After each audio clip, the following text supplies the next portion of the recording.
Okay, we back. Let's get down to some business. My tea is here. Nothing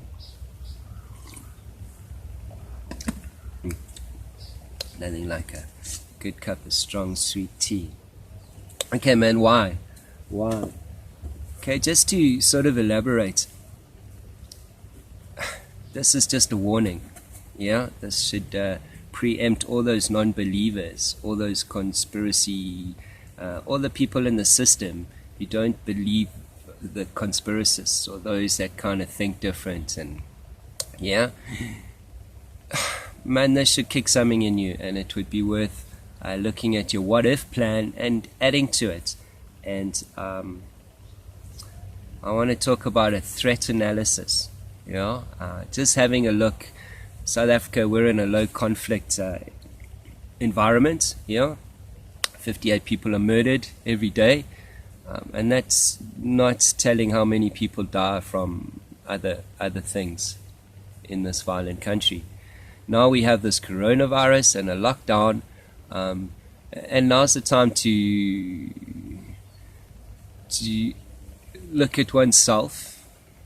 Absolutely, we'll do something about that later during the lockdown. I think we'll talk about self-introspective and how our impact on the planet, and how we can all come together and possibly change the system that's broken. But before we can do that, we need to make sure us as individuals, us as families, us as people, as a tribe, as a village, we're going to be okay. So for most South Africans, we live in a bubble. We believe it's not going to happen to us, to me. Yeah, but again, talking to people, you start to hear people's hidden insecurities, hidden worries, and a lot of people are worried to say things because of the environment that we live in. You're either going to be called a freak, or stop stressing, or be real. So here's my reality. We live in the most dangerous country in the world. It don't matter who you are, we're all susceptible to it. And in this time that's coming, unfortunately, over the last week since the president has said what he said, yeah, people have gone a bit crazy, and panic buying is a thing, and you know, the government seems to be pretty sorted and on top of stuff. But I don't think us as South Africans really appreciate or understand what's really going down. Besides the virus, the potential for all the crazies to be crazy, yeah? And let's be honest, desperate people do desperate things.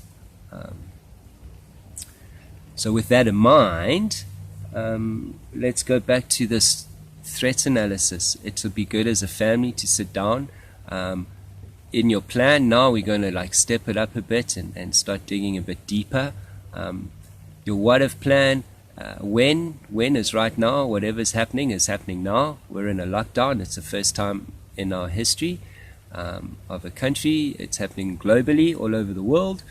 So we need to question that. Why? Cool.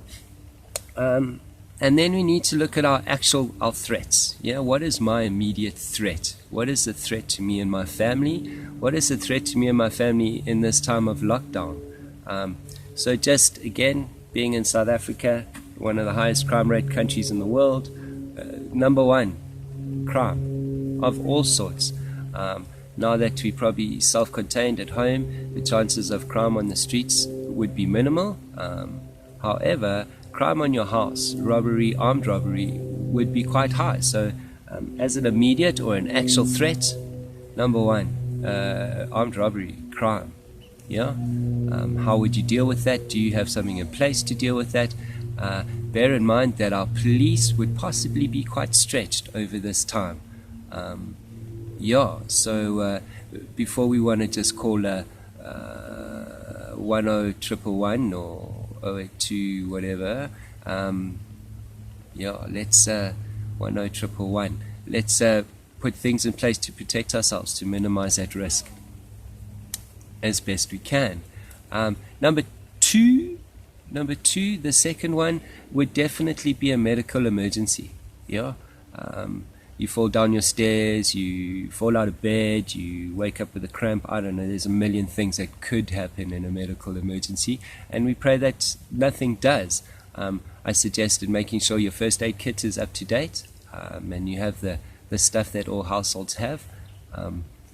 What would you do in the event of a medical emergency? If you have a doctor on call or you have that process in place, maybe you should just go through it and just confirm with the people that you have your plan with, and make sure that they are operational.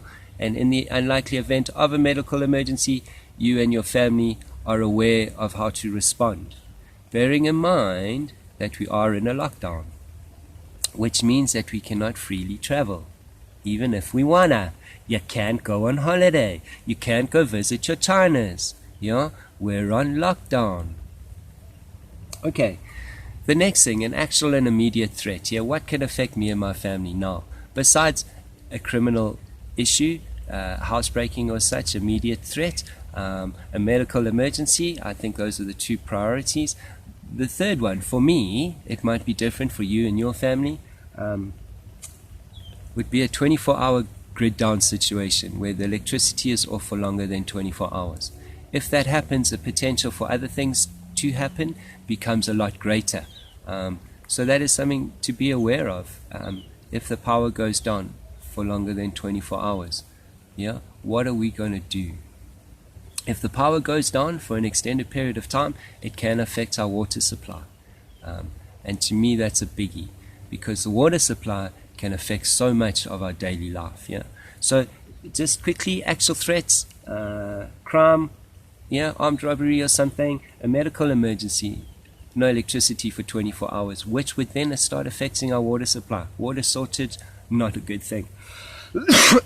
Then we move over. So those are the immediate threats, the things I should have a plan for straight away. Then we want to take it a step further. What are my actual threats? Is there something I should be looking at, something that's not immediate but can affect me?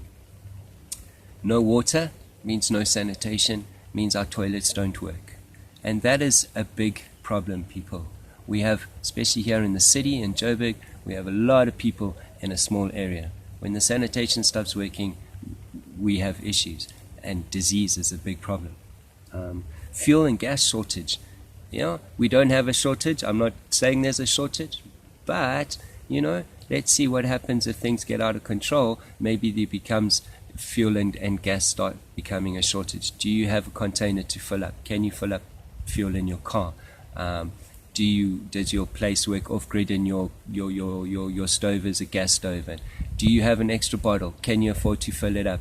These are the things. If you don't, now is a good time to do it. While people are buying bread, meat, and toilet paper, you can get an extra bottle of gas.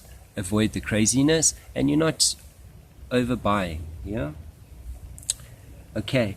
Bank issues. What happens if we start having a cash flow problem? I'm not saying it's going to happen, but if we look at Venezuela, history repeats itself all over the world. Venezuela, when they started having issues, you could only draw so much money at a time. Yeah, all of a sudden, is it possible? Do the banks want to do it? I don't know. I'm not a finance guy, but it is something. When that happens, that should be an indicator. Hey man, things are not right, and that's all we want to know. We just want early warning system. Yeah, just little points going, check this out. Oh, something's not good here. I wonder what's happening there. Why? Because if we ask questions, we can prepare ourselves, and then we don't have to get into this panic state that everyone gets into. Mass unemployment. Yeah, look, we've already had huge unemployment at the end of last year, end of 2019. There was a big number of unemployment at the beginning of this year. So that is definitely a biggie. All right, so I'm going to stop here, and we're going on to the last part.